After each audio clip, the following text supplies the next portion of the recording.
Nesse primeiro ano de existência do Multiplica PP, estamos firmes com o nosso compromisso de compartilhar com profissionais de saúde do Brasil a experiência centenária do Hospital Pequeno Príncipe no diagnóstico e tratamento de doenças complexas em crianças e adolescentes.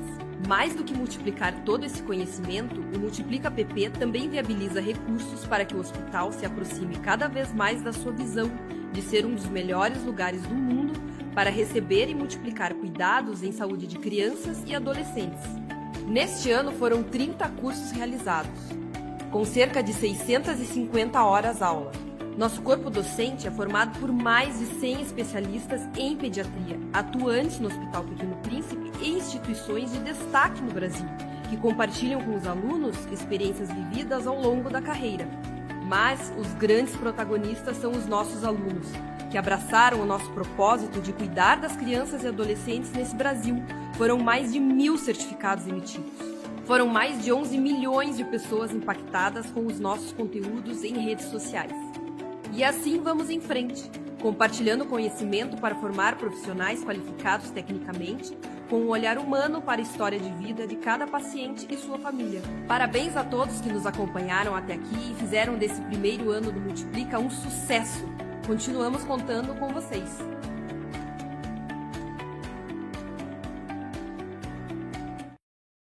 Esta é Manche, uma manchinha solitária não tão comum quanto parece. Assim como ela, existem outras manchinhas café com leite por aí, mas nem sempre inofensivas. Efélides, neurofibroma plexiforme, deformidades ósseas e até dificuldade de aprendizado são apenas alguns sinais que indicam neurofibromatose tipo 1, uma condição genética não tão rara assim. Sem o diagnóstico correto, inúmeras crianças carregam esses sinais por toda a vida e sem tratamento.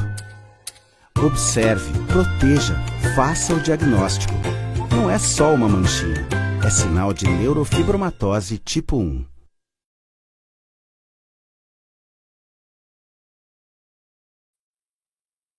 Boa noite a todos, sejam muito bem-vindos.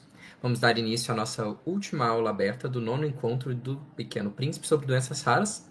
O tema hoje será Neurologia e as doenças raras, a importância de novos tratamentos na síndrome de Angelman, Rett e Prader-Willi. Então, hoje chegamos ao fim dos encontros desse mês tão especial. Foram 5 aulas abertas com profissionais incríveis que tinham como objetivo compartilhar informações importantes sobre doenças raras. Me chamo Daniel Vale, sou um médico neurologista do Ambulatório de Doenças Raras do Hospital Pequeno Príncipe e dou as boas-vindas para todos novamente. Antes, alguns recados importantes. A previsão da aula é de 2 horas. O link do certificado vai ser disponibilizado ao término da aula. Se você estiver vendo pelo celular, é importante que ative a área que dá acesso ao chat, para assim você ter acesso ao link.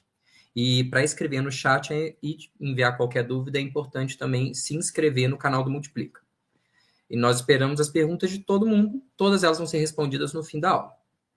Então, vamos dar início à aula. Primeiro, vamos convidar junto comigo para essa noite Carolina Schenknich, especialista de pesquisa clínica e biomédica do Núcleo de Pesquisa do Hospital Pequeno Príncipe.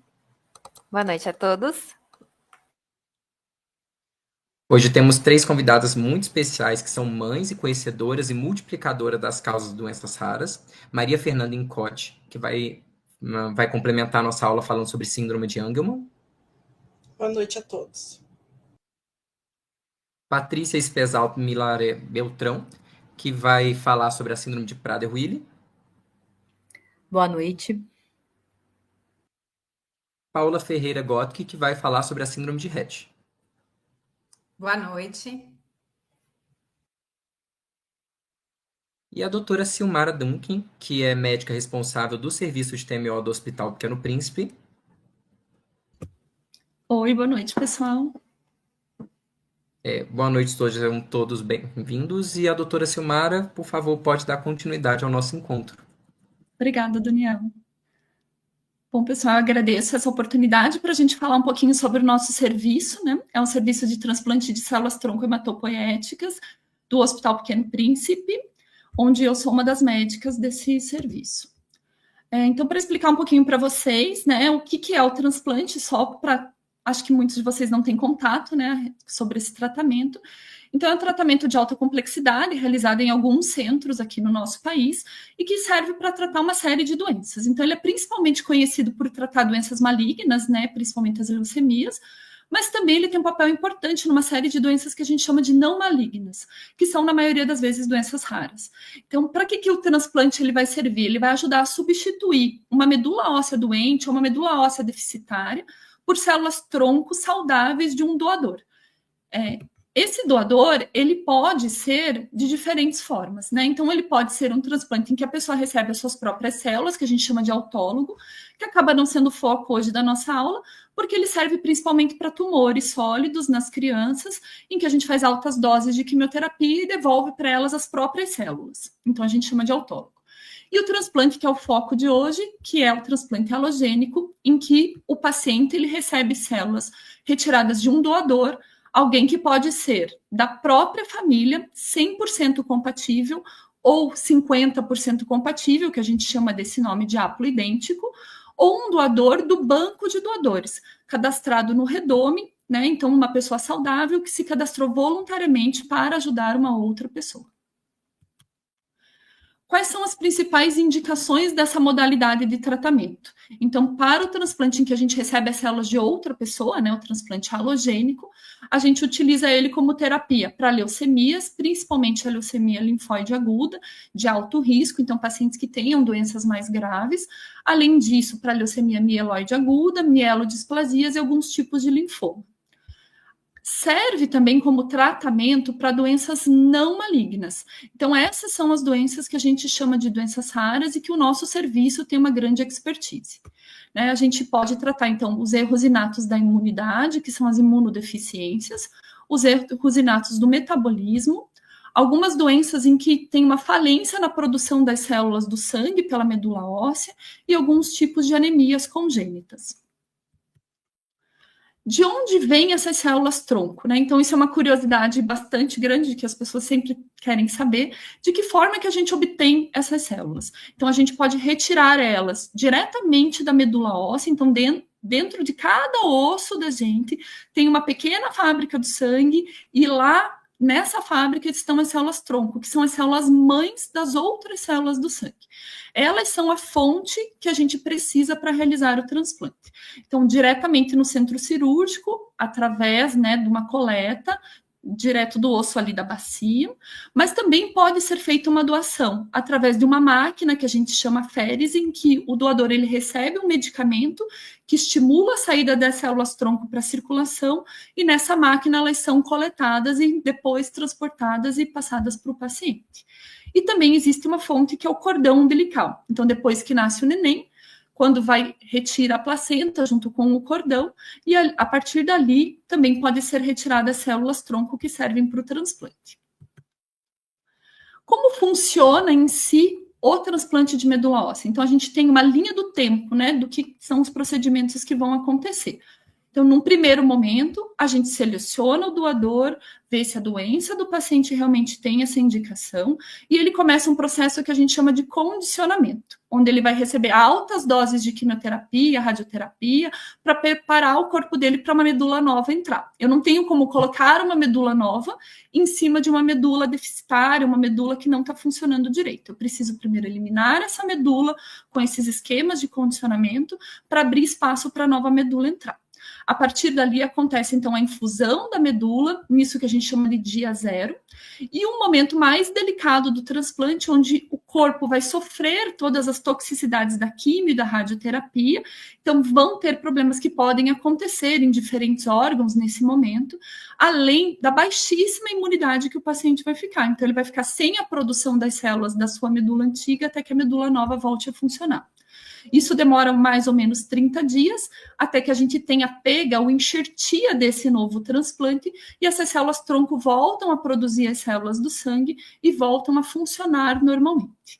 Depois desse período de cerca de 30 dias de internamento, de isolamento absoluto, esse paciente consegue sair de alta, e daí ele fica aqui em Curitiba recebendo todos os cuidados ambulatorialmente toda semana, até completar 100 dias do transplante, para daí então poder voltar para casa. Ao redor de 6 meses do transplante, a gente consegue liberar as vacinas e liberar algumas séries de cuidados de isolamento para que eles possam voltar para a sua vida normal. É um tratamento extremamente delicado, né, que envolve alguns riscos, mas que na maioria das vezes ele é optado por esse tipo de tratamento por ser a única alternativa terapêutica para algumas doenças. Então, a única forma da gente obter a cura para algumas doenças é ter que passar por todo esse processo de tratamento.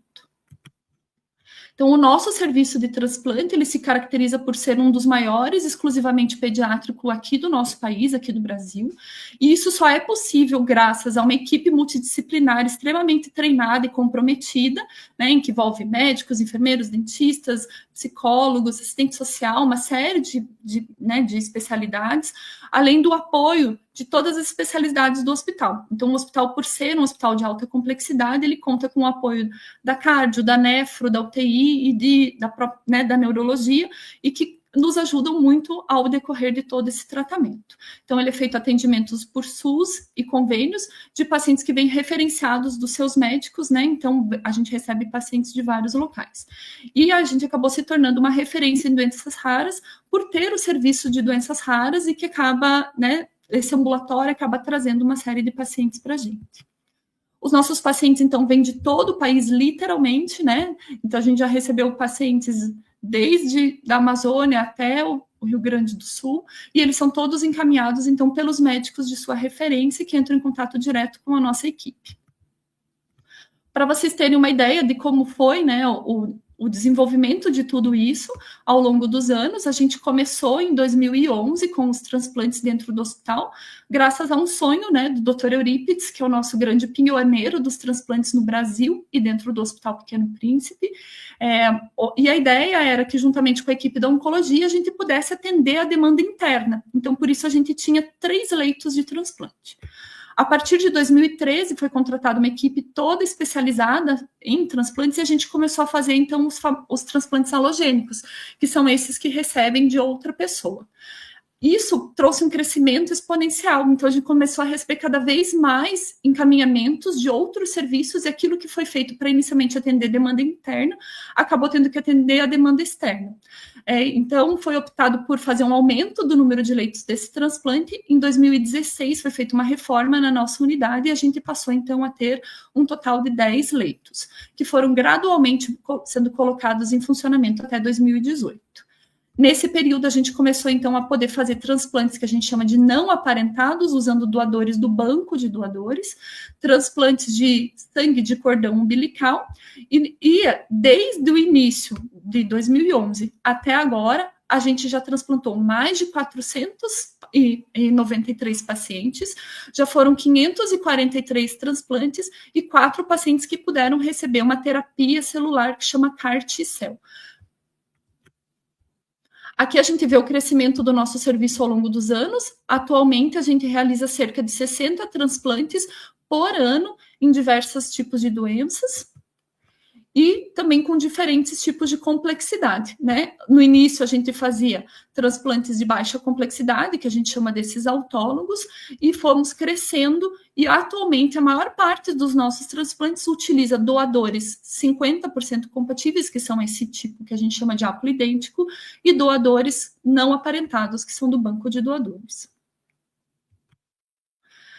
Aqui é o nosso perfil, então, de tratamento. A gente vê que desde o início até agora, a gente teve cerca de 200 pacientes que transplantaram por doenças malignas, mas somando os números das falências medulares, dos erros inatos da imunidade e dos erros inatos do metabolismo, esse número de pacientes com doenças raras já corresponde a 53% dos nossos transplantes, mostrando, então, o grande perfil do nosso serviço de realizar esse tipo de tratamento especializado. A gente aqui tem uma ideia, né, de como são os resultados dos nossos transplantes, que são muito condizentes com o que se tem na literatura, né? Cerca de 80% dos nossos pacientes ficam curados. E quando a gente separa nessas duas curvas, aqui entre doenças que são os tumores, as doenças malignas, as leucemias, que acabam tendo um índice de recaída um pouquinho maior, a sobrevida dos pacientes com doenças raras chega a quase 90%. Então, falando especificamente um pouquinho das doenças, né, a gente tem os pacientes que têm falências medulares ou hemoglobinopatias. Em geral, o que isso significa? Falências medulares é quando a medula óssea deixa de produzir as células do sangue. Isso pode acontecer por uma série de motivos, desde que a gente não encontre o motivo, a gente chama de idiopática, mas também existem pacientes que nascem com doenças que predispõem a uma parada do funcionamento da produção de todas as células do sangue. E sem as células do sangue sendo produzidas corretamente, eles ficam em risco de sangramento, de infecções, de ter anemias graves e acabam precisando substituir essa medula doente por uma medula nova. Então, para eles, a gente acaba oferecendo o transplante. Além de anemias congênitas, né, como a doença falciforme, que também tem a indicação de realizar o transplante para o seu tratamento. Então, a gente vê aqui que, ao longo desses anos, esse foi o número de pacientes transplantados pelas mais diferentes doenças que a gente acaba atendendo, né? E que, atualmente, a gente vem tendo um programa bem forte de atendimento na doença falciforme dentro do nosso hospital. Falando dos erros inatos da imunidade, então, o que são? São imunodeficiências, em geral, doenças graves que levam a infecções muito graves nos primeiros anos de vida, algumas delas que as crianças não passam de 1 ano de idade se não receberem uma terapia de tratamento definitiva. Então, para a maioria desses erros inatos da imunidade, o transplante de medula óssea acaba sendo a melhor opção de tratamento em que a gente substitui. Então, uma medula óssea que produz células de imunidade que não funcionam como deveriam e fazem com que essas crianças peguem infecções gravíssimas nos primeiros anos de vida, por uma medula óssea do doador que vai produzir células capazes de defender o corpo dele. Então, a principal doença que a gente acaba transplantando é a síndrome da imunodeficiência grave combinada, né, que é o SCID, mas também uma série de outras doenças extremamente raras e que a gente também acaba recebendo dentro do nosso serviço para realizar esse tipo de tratamento. E vem, então, também os erros inatos do metabolismo. Esse tem um grande papel aí da equipe da neurologia, a doutora Mara, a doutor Daniel, no encaminhamento desses pacientes para o nosso serviço. E esses pacientes é muito importante a gente frisar que quanto antes diagnosticados e quanto antes chegarem para a gente, vão ter a melhor perspectiva do transplante realmente funcional. Nos casos dos pacientes com mucopolissacaridose, o ideal é que eles venham encaminhados antes dos 2 anos de idade. Né? Então, os pacientes com adrenoleucodistrofia, que têm o menor score possível de comprometimento cerebral da doença, pacientes com osteopetrose, que também não tenham já tido um grande comprometimento neurológico relacionado à doença. Quanto antes o diagnóstico, antes a gente vai conseguir fazer esse tratamento. E o racional de realizar o tratamento, né, se a gente pensa que é uma doença neurológica, de que forma a medula óssea vai entrar nisso, é que substituindo a medula óssea, ela vai fazer uma produção de células que são capazes de migrar, entrar dentro do cérebro, produzir as enzimas que não são produzidas adequadamente nessas doenças, e com isso elas são capazes de parar a progressão da doença. Muitas vezes não conseguem reverter os danos que já foram estabelecidos, mas a gente consegue sim que pare a progressão da doença e tenha uma perspectiva muito boa de cura. Então, a gente não pode esquecer, né, todos que estão assistindo aqui, que o diagnóstico e encaminhamento precoce fazem toda a diferença no resultado do tratamento dessas doenças. É importante também, nesse papel, né, de educação, que a gente tem um estímulo bastante grande para se realizar pesquisa, né? Então, esse ano passado, a doutora Gisele, do nosso serviço, e a doutora Adriana, publicaram em revistas internacionais resultados dos transplantes em doenças raras, né, a doutora Gisele nas falências medulares, juntando uma série de pacientes de 3 serviços de transplante aqui de Curitiba, e a doutora Adriana juntando toda a experiência do grupo pediátrico brasileiro no transplante nos erros inatos do metabolismo. Isso é importante para que a gente divulgue, para que leve o conhecimento e mostre também o que a gente é capaz de fazer aqui dentro do nosso país para o tratamento dessas doenças. É isso que eu tinha para falar, acho que falei um pouquinho rápido, né, mas para dar tempo de conversar um pouquinho com vocês depois, e agradeço a todos, deixo aqui o nosso contato do nosso serviço, quem precisar, né, discutir algum caso, discutir algum paciente que tenha alguma dúvida, a gente fica sempre à disposição. Muito obrigada. Muito obrigado pela aula, foi realmente muito boa. Já tem algumas perguntas aqui no chat, mas a gente vai deixar para o final das apresentações todas. Então, agora dando continuidade às apresentações, vou chamar a Caroline Scheknisch, que é especialista em pesquisa clínica e biomédica no Núcleo de Pesquisa do Hospital Pequeno Príncipe. Bom, boa noite. Então, vamos conversar um pouquinho sobre pesquisa clínica e doenças raras. A pesquisa clínica ela está intimamente relacionada com a descoberta de novos tratamentos, porque ela é o processo pelo qual os novos tratamentos, medicamentos e terapias, eles são estudados. Cada novo tratamento, ele começou um dia como um estudo clínico. Tá? Então, a pesquisa ela garante que os medicamentos que hoje estão disponíveis nas farmácias ou nos hospitais, eles sejam seguros e eficazes. Esse processo, ele conta com algumas fases, que são 4 fases. A fase 1 é o primeiro momento em que esse medicamento é utilizado em seres humanos. Esse medicamento ele já passou por testes em laboratório, em animais, em células, mas é a primeira vez que ele está sendo utilizado em seres humanos. Por isso, geralmente, são utilizados em voluntários saudáveis e o principal objetivo da fase 1 é avaliar a segurança. Na fase 2, é o momento em que vai começar a se utilizar esse medicamento em pacientes, que contém a condição a que se destina o medicamento. E o objetivo é entender os efeitos e a dosagem ideal. Então, vão ser diferentes dosagens, por exemplo, 3 mg, 6 mg, 9 mg, que vão estar sendo avaliados para que a gente consiga chegar numa dose ideal de tratamento. A fase 3 é o momento que a gente vai comparar com os tratamentos existentes para comprovar a eficácia. Aí vocês podem me falar, Carol, mas para doenças raras, muitas vezes não há tratamento. Verdade. Aí é nesse momento que a gente vai ver o tão famoso placebo, que é como a gente vai comparar quando não há o comparador. E a fase 4, ela acontece após a aprovação das agências regulatórias, que no caso do Brasil é a Anvisa. Após essa aprovação, a gente vai verificar os efeitos a longo prazo desse medicamento. Como funciona a participação em um estudo clínico? Esses estudos, eles são regulamentados e acompanhados por comitês de ética e agências reguladoras, que têm a função de garantir os direitos e também que essa pesquisa seja ética, esteja dentro dos padrões éticos internacionais. O primeiro passo, o primeiro momento de uma pesquisa clínica com um participante é o consentimento informado. É nesse momento em que é explicado para essa família o que é o estudo, quais são os benefícios, quais são os potenciais riscos, quais são as avaliações que serão feitas durante esse estudo, e o processo de consentimento, ele é formalizado em um documento que se chama Termo de Consentimento Livre e Esclarecido, que a gente chama de TCLE.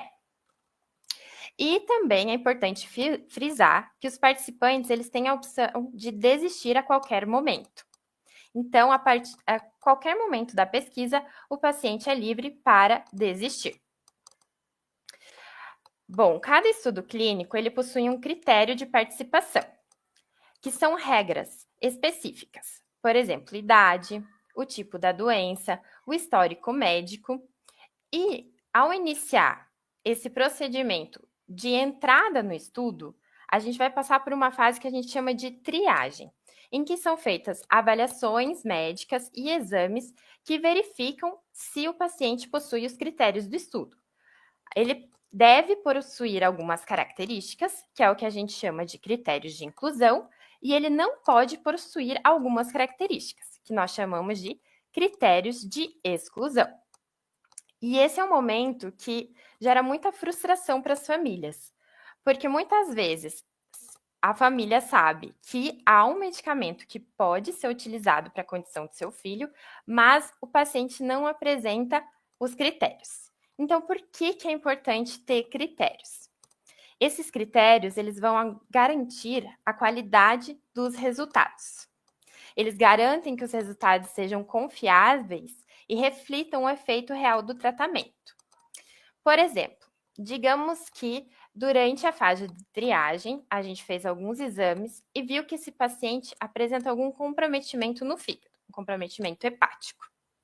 E ele receba o tratamento do estudo e acabe piorando essa condição hepática dele. Como é que a gente vai conseguir diferenciar se isso foi por causa do medicamento do estudo ou se foi uma consequência daquela questão que ele já tinha inicialmente? Então, o efeito colateral é do medicamento ou não é? Por isso que, provavelmente, a alteração hepática seria um critério de exclusão. Eles podem evitar variações que comprometam a análise, porque o medicamento ele pode ser eficaz no início de uma condição, mas já não ser muito eficaz lá em estágios mais avançados. Então, ele vai permitir que a gente avalie se o tratamento funciona em um grupo de paciente. Então, ele permite que que esse estudo traga resultados e respostas claras. Digamos, então, que o nosso paciente passou pelo período de triagem, recebeu o medicamento do estudo. O que acontece? Bom, durante o estudo clínico, ele vai ter consultas regulares com a equipe de pesquisa, que vai ser muito mais frequente do que o acompanhamento médico padrão.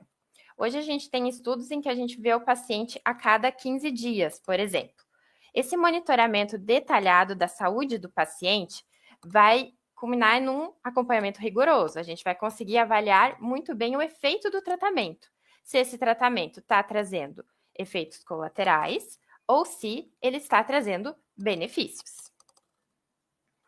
E como é que nós vamos encontrar estudos clínicos? Uma maneira é o site do clinicaltrials.gov. Nesse site são cadastrados todos os estudos clínicos que estão em andamento ou que já aconteceram no mundo. Ele tem esta carinha, e aí vocês podem colocar aqui a condição que vocês gostariam de procurar. Como hoje a gente está falando de síndrome de Angelman, coloquei aqui um exemplo. E aí a gente vai clicar aqui embaixo se a gente quer saber só os estudos que vão incluir pacientes ou que estão incluindo pacientes no momento, que a gente chama de recrutar. Aqui, esse site, então, encontrou 3 estudos que estão em andamento. Se por acaso tem dificuldade aí com o inglês, é possível traduzir, tá? Para o português, e aí ele fica mais fácil de compreender.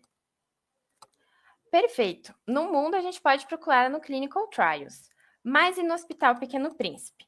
Como é a pesquisa clínica? Bom, a melhor maneira da gente saber quais estudos estão em andamento e se esse estudo é adequado para o seu filho seria conversar com o médico que acompanha a criança.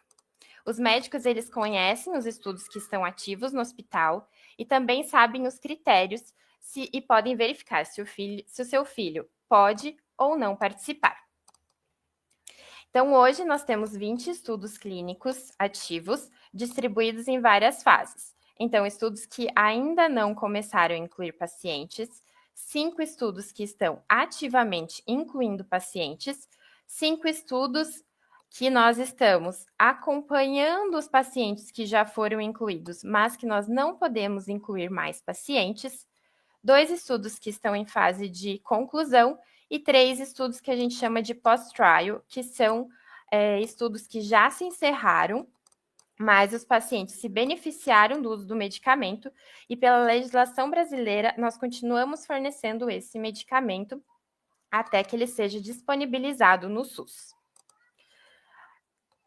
Hoje, com doenças raras, nós não temos nenhum estudo incluindo paciente, mas nós temos estudos em que acompanhamos pacientes. Então, já foi encerrado o período de inclusão, mas eles estão em fase de acompanhamento. Nós temos previsão de abrir estudos de doenças raras no segundo semestre de 2025. Atualmente, nós acompanhamos pacientes com atrofia muscular espinhal, doença de Niemann-Pick tipo C, gangliosidose, hipertensão arterial pulmonar, mucopolissacaridose dos tipos 2, 4A e 6 e sarcoma de Ewing. Essa é a nossa equipe de investigadores com estudos ativos hoje no Núcleo de Pesquisa do Hospital Pequeno Príncipe. E essa é a nossa equipe de coordenação. nosso diretor, Dr. Fábio de Araújo Mota, coordenadora líder, que é a Marinei Campos Ricieri, eu, Caroline Schenkner, Luiz Felipe de Almeida e Maria Tereza Schaefer, como especialistas de pesquisa clínica. Caso vocês queiram entrar em contato conosco, fica aqui o nosso e-mail. Estamos à disposição para responder as dúvidas. E o meu muito obrigada.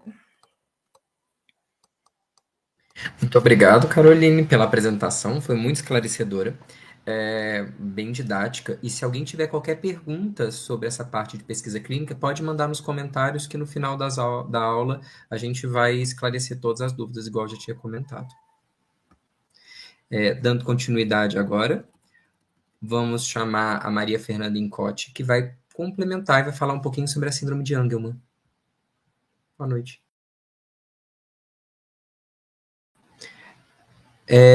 Fernanda, você está sem voz. Oi, estão me ouvindo?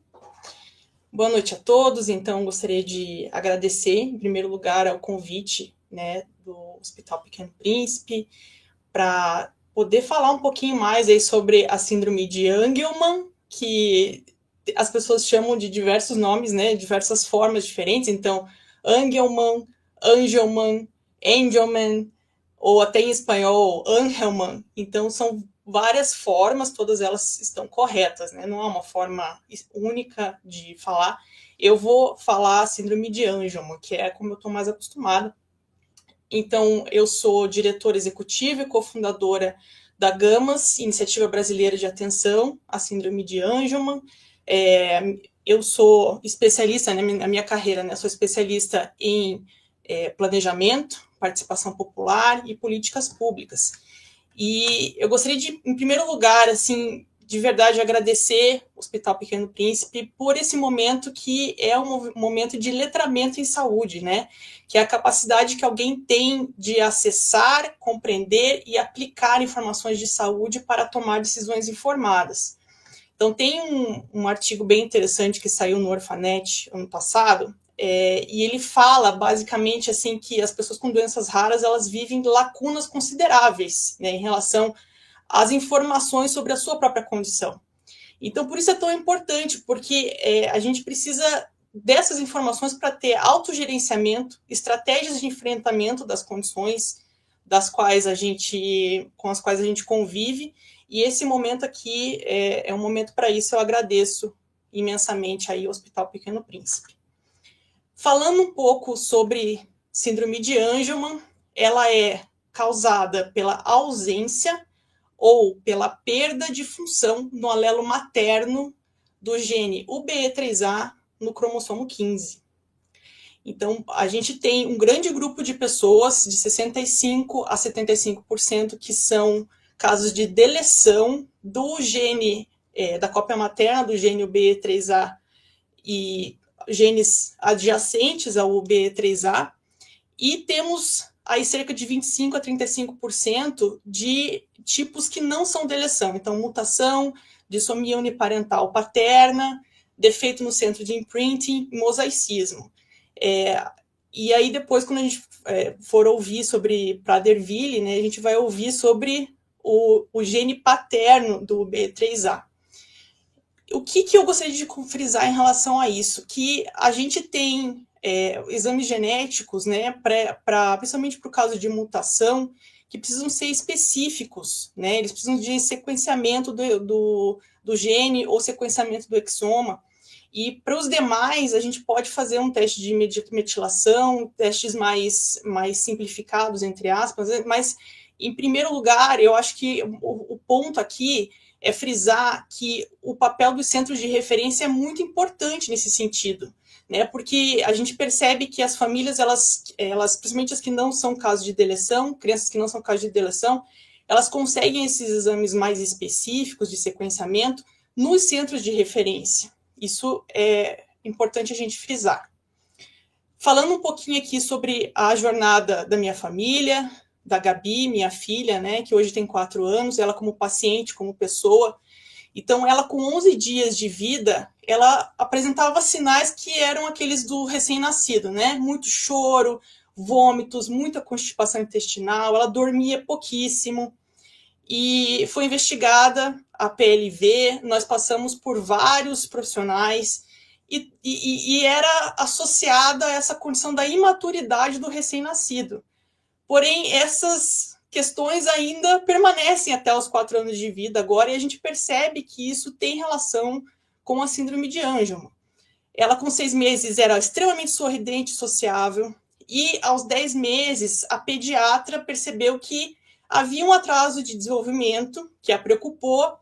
Ela arrastava um lado do corpo e ela não firmava a posição de 4 apoios, tinha uma hipertonia dos membros inferiores. Então, a pediatra não esperou. Ela encaminhou imediatamente para as terapias, terapia ocupacional, fisioterapia, fonoterapia, e encaminhou para o neuropediatra. E foi aí que a gente foi conhecer o Dr. Daniel, e ali que começou, né, a nossa jornada aí de diagnóstico. E eu sou muito grata, porque eu sou um clássico exemplo de quem teve o maior privilégio possível de poder acessar um diagnóstico precocemente. E por isso que eu sou tão ferrenha defensora do diagnóstico precoce, porque isso é raro encontrar. Então, a minha filha, ela tinha esse desequilíbrio, ela não se firmava, ao sentar ainda aos 18 meses. Aos 18 meses, mesmo depois de fisioterapia, ela ainda estava no processo de engatinhar. E aí, né, nesse período entre 18 a 24 meses, foi aí que foi feito, né, o diagnóstico clínico da Gabriela pelo Dr. Daniel Almeida. E somos muito gratos porque ele já detectou na Gabriela que ela era um caso de síndrome de Angelman, antes mesmo, né, da gente passar pelos exames genéticos, que depois foram confirmar, né, a gente precisou fazer o sequenciamento do exoma para ter a confirmação do caso específico dela, e está ela hoje aí aos 4 anos de idade, já utilizando comunicação aumentativa alternativa, que a gente já estimulou muito precocemente. Então, a minha filha é um caso de intervenção precoce muito bem sucedido, e é por isso que eu defendo tanto. Também foi por isso que a gente fundou, há 2 anos atrás, né, a GAMAS, Iniciativa Brasileira de Atenção à Síndrome de Angelman. Convido vocês a entrarem no nosso site, no nosso Instagram, para conhecer um pouco mais os detalhes, né? Não vou ter tempo de mencionar mais detalhes a respeito aqui nesse curto tempo que eu tenho. Uma das coisas que que a gente defende, né, e que a gente investe muito tempo e energia é na difusão de conhecimento científico, porque nós também temos o privilégio, né, de termos formação, falarmos a língua inglesa, e fizemos um trabalho extenso de traduzir muitos conteúdos, né, artigos científicos, recursos, que fundações como a ASF, a FAST, a Fundação da Epilepsia, que são fundações norte-americanas, já têm sistematizado, e a gente percebeu aqui para as famílias brasileiras a barreira da língua, e a gente sabia que isso seria uma contribuição importante. Fizemos essa tradução desse conteúdo todo, e muito importante, principalmente o artigo que é da abordagem multidisciplinar e declaração do consenso para as diretrizes clínicas da síndrome de Angelman. Ele é um artigo que tem mais de 30 coautores, né, médicos que viram vários pacientes. Então, a gente tem tido um retorno muito positivo das pessoas em relação a este conteúdo aqui que a gente colocou.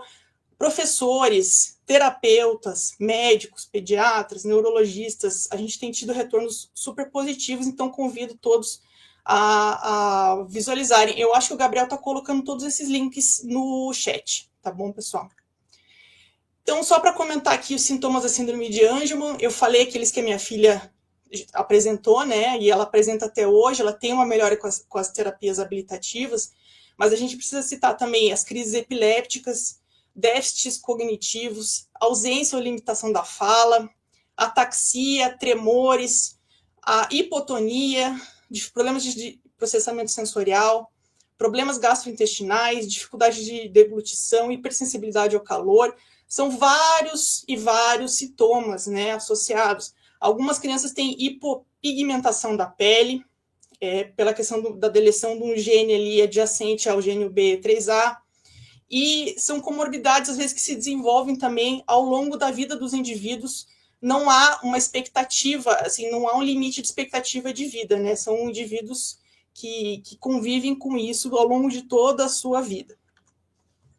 Aqui só para falar, então, que quando a gente fala de diagnóstico precoce, para alertar pais e mães, a gente precisa ter muito cuidado com o vocabulário, com o léxico, e não assustar, né, os pais e as mães. As mães precisam entender isso de uma forma mais simples. Essa é uma campanha que a gente fez com termos muito do dia a dia, de uma mãe, de um pai, e orientando a procurar o pediatra, discutir com o seu pediatra sobre esses sintomas e procurar, principalmente, a estimulação precoce da criança. Aqui já estou nos meus últimos 2 slides, eu quero só falar rapidamente que a gente tem para a síndrome de Angelman 27 estudos em andamento. 4 deles estão em fase clínica, os demais em fase pré-clínica.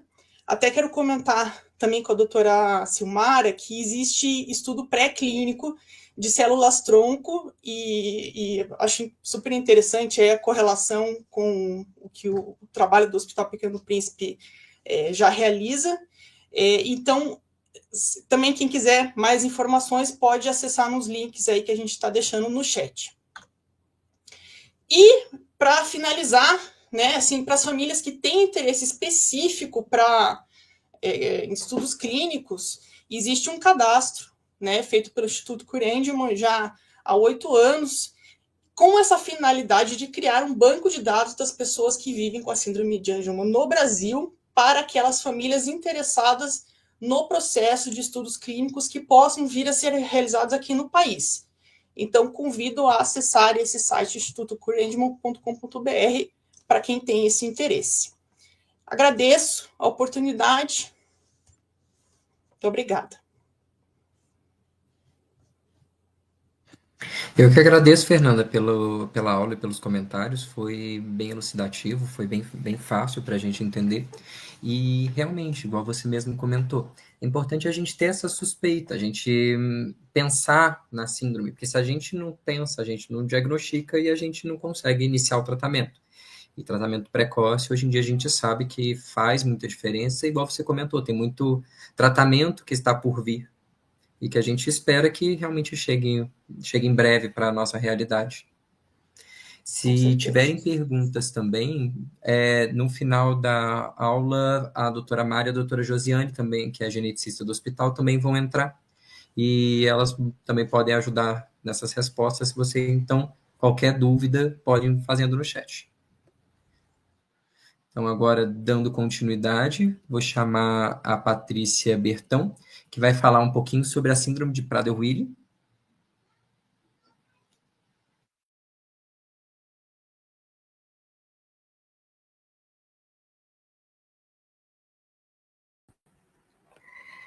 Boa noite a todos. Tá a apresentação da síndrome de Rett, a minha de Prader-Willi. Se puder trocar para mim, obrigada. Bom, pouco tempo para a gente conversar a respeito de Prader-Willi. Vou falar um pouquinho do meu olhar de mãe. Hoje eu tenho uma filha com 22 anos, que foi diagnosticada, né, com Prader-Willi desde 3 meses de idade, e eu falo que eu agradeço muito a minha parte de ansiedade por isso, né? Porque quando você é mãe, e principalmente porque ela é minha primeira filha, você fica com aquelas expectativas do que vai acontecer com o desenvolvimento da criança, né? Então, assim, com 2 meses eu comecei a ver que não levantava a cabecinha e tudo mais, procurei o nosso pediatra. Olha, estou sentindo que a minha filha tem algumas diferenças do que a gente lê em alguns livros e eu gostaria de investigar. Recebi algumas elogios, assim, não muito delicados do médico, como eu sou maluca, estou procurando pelo em ovo, que você é sem noção, que você quer achar coisas na sua fila que não existem, e a gente realmente não ficou satisfeito com esse tipo de informação e insistimos até que ele nos indicou uma neurologista. Fizemos alguns testes, a resposta veio com sua filha não tem nada, mas a gente sentia que tinha alguma coisa que precisava ser investigada de uma forma melhor, né? E aqui eu falo da questão da descoberta. Até que nós chegamos no anjo da nossa vida, que acredito que vocês devem conhecer aí no Hospital Pequeno Príncipe, chamada Maria Júlia Bugalo, que era a neurologista do hospital. Nós entramos no consultório dela e a primeira coisa que ela nos falou foi: a sua filha tem Prader-Willi. Caiu a casa, a gente não sabia o que fazer. Você ter uma informação dessa com uma filha de 3 a 4 meses, que você procurava na internet na época, eram só coisas horríveis e fora de contexto. Então, você entra numa situação de: o que eu faço agora? Fizemos o teste genético, foi diagnosticado a síndrome de Prader-Willi. E aí, assim, tá, ok, agora temos o diagnóstico e o que fazer com tudo isso. E agradeço muito e reitero que a fala da Fernanda, que o diagnóstico precoce é de extrema importância para qualquer doença rara e para que você possa trazer uma melhor condição de vida para o seu filho. O que é a síndrome de Prader-Willi? Ela é uma condição genética, tá? Que ela através do cromossomo 15. E qual é esse mecanismo genético que acontece dentro dela? 70% dos casos é através da deleção de genes ausentes do pai. E 25% é da uniparental materna, que é a criança ela recebe 2 genes da mãe. No nosso caso, foi a deleção, é o caso de 1 entre 20 mil, e aí nós descobrimos que ela estava com o Prader-Willi, né? Quais as condições que nos levaram a crer? Principal ponto da época, a hipotonia que ela tinha. Então, assim, a face era extremamente retesada, os olhos amendoados. Uma das características do Prader-Willi é você ser loirinha. No caso, eu sou loira de nascença, então isso não chamava tanto atenção, mas a questão da hipotonia, sim. E pelo fato de nós termos esse diagnóstico precoce, a gente já começou com algumas terapias, que foi fisioterapia, a fono, que fez todo um trabalho com a face dela aqui, e depois fez um ajuste na questão da própria fala, que tinha muita dificuldade em falar. E aí tá, vamos lá, o que a gente tem que fazer a partir de agora? Na época, né, isso estou falando de 22 anos atrás, a síndrome, ela indicava o uso de GH a partir somente dos 3 anos, e foi quando a gente começou a utilizar o GH, tá? O GH é o hormônio de crescimento, e ele hoje trazem estudos que ele não serve apenas para o crescimento da criança, ela ajuda no crescimento em si, na estatura, no tônus muscular, na composição corporal, e existem estudos um pouquinho mais elaborados que falam na parte de cognição. Então, hoje, o GH é de extrema importância para a síndrome de Prader-Willi, tá? O GH, ele hoje não através do Conitec, que é um órgão que regulamenta toda e qualquer terapia que é indicada para as doenças raras, principalmente, ele ainda não é aprovado para a síndrome de Prader-Willi. E essa é uma das nossas grandes brigas e lutas para que ele seja indicado para qualquer indivíduo que seja diagnosticado com o Prader-Willi. Hoje, através da Associação Brasileira de Prader-Willi, a qual eu faço parte, nós conseguimos o exame genético, que é feito no Rio de Janeiro. É um exame molecular, que é feito no Fiocruz, e através desse exame, a gente faz pelo processo de identificação, através ou do papel filtro, ou um exame de sangue, a gente detecta se o indivíduo ele tem ou não o Prader-Willi. Como eu falo aqui embaixo, a questão do diagnóstico precoce, conhecimento da síndrome é de extrema importância. Na época, como eu disse para vocês, alguns médicos que nos atenderam não tinham ideia do que era Prader-Willi. E hoje também é uma das grandes lutas nossas de fazer com que toda a rede de médicos conheça um pouquinho mais. Há 3 anos atrás, eu consegui, através da Sociedade Paranaense de Pediatria, encaminhar um documento que falava justamente da síndrome, porque, como a Fernanda falou, diagnóstico precoce ajuda no desenvolvimento da criança. Hoje, a minha filha tem 22 anos, está fazendo educação física na PUC, entrou com nota do Enem, e não é uma condição que todos os indivíduos com Prader-Willi conseguem chegar, tá? Existem algumas diferenças, lógico, ela tem um comprometimento cognitivo, mas a gente conseguiu adequar e ela realmente acompanha a faculdade, está no 5º período, e a gente adivinha isso a alguns pontos, né? O diagnóstico precoce, a utilização do próprio GH e da estimulação que a gente foi fazendo durante esse período. Hoje, como eu disse, faço parte da Associação Brasileira da Síndrome de Prader-Willi, num projeto de mães mentoras. Qual é a função desse projeto? Acolher as famílias que recebem o diagnóstico. A gente sabe o quão importante é ser acolhido, ouvido. Você entra numa certa fase de, eu falo que é luto, mas entendam isso, uma coisa assim, que é você entra em contato, você com você mesmo. O que eu preciso fazer para ajudar a minha filha, né? E é muito importante a família inteira estar junto com a gente. Então, através da associação, hoje, acolher e apoiar os indivíduos com Prader-Willi. Conhecer e identificar, porque hoje a gente sabe que a cada 1.000 pacientes, outros 2.000 ainda não foram identificados. Conseguir disponibilizar gratuitamente pelo SUS o GH e ajudar nessa luta, lá na luta de políticas públicas e recursos financeiros para que a gente possa ajudar pacientes que não tenham condições, tá?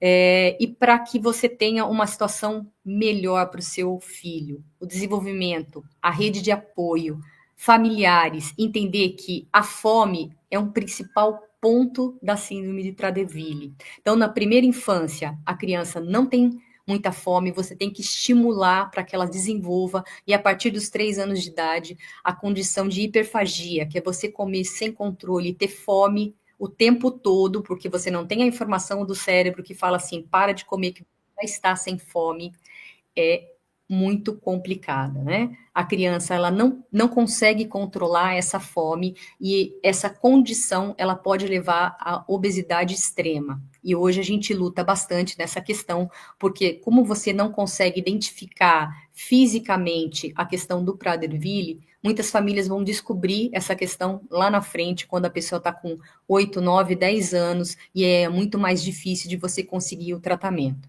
Então, no último final aqui eu falo para vocês, diagnóstico precoce, uso de GH, a combinação de exercício físico e alimentação extremamente cuidada e cuidadosa fazem toda a diferença na questão do Prader-Willi.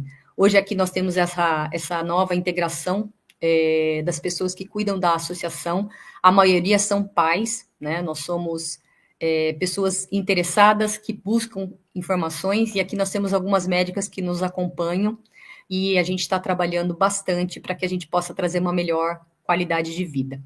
Agradeço muito ao Hospital Pequeno Príncipe, a doutora Mari, de nos terem feito esse convite. Tem muita coisa para a gente falar da síndrome, mas os 10 minutos acaba sendo um pouquinho, mas meu recado é, diagnóstico precoce salva vidas e ajuda o indivíduo realmente a ter uma qualidade de vida melhor. Obrigada, uma boa noite.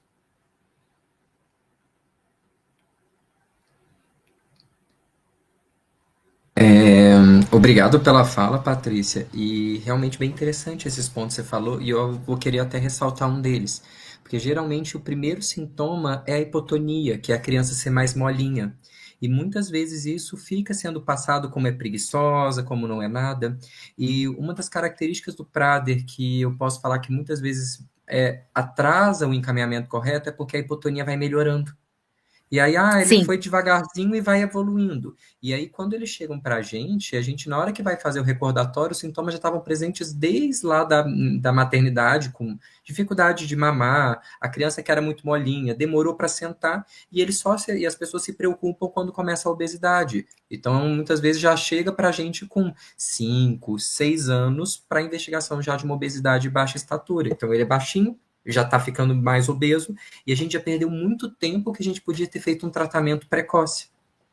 Exatamente, e como eu disse, a maior dificuldade é porque, assim, não tem uma característica física que te leve né, e por isso que eu falo que eu ganhei um anjo na minha vida, que é a doutora Maria Júlia, de eu ter entrado no consultório dela com a minha filha com 3 meses de idade, e ela olhar e falar, ela tem Prader-Willi, né, porque assim, na hora você leva um susto, mas você tendo o diagnóstico, você consegue saber, ok, agora bora lá, o que a gente precisa fazer? E aí a gente vai atrás das terapias, de tudo que é necessário para realmente você trazer uma qualidade de vida melhor para o seu filho. E depois, no final, a gente comenta e conversa um pouco mais. E essa questão do GH realmente é muito importante, é uma barreira que a gente tem hoje em dia, porque a gente sabe que é importante precoce, mas a gente tem bastante dificuldade para conseguir esse tratamento. A grande maioria hoje vai por via judicial ainda, né? Até assim, porque através da saúde tem muita gente que acaba utilizando o GH para outros fins, né? Ganhar massa muscular, a gente sabe que ele é utilizado para isso também, então a gente tem problemas sérios na saúde. Eu conversei com uma das pessoas de lá, ela falou, Patrícia, a quantidade de GH que sumia daqui para usos indevidos é muito alta. Então, assim, é complicado, a gente sabe disso, mas estamos aqui e a luta não para. Sim. E para complementar agora, para dar continuidade também para essa noite, vou chamar a Paula Ferreira Gotke, que vai falar sobre a síndrome de Rett. Obrigada, doutor. Boa noite. Eu sou Paula, sou vice-presidente da Associação Brasileira de Síndrome de Rett.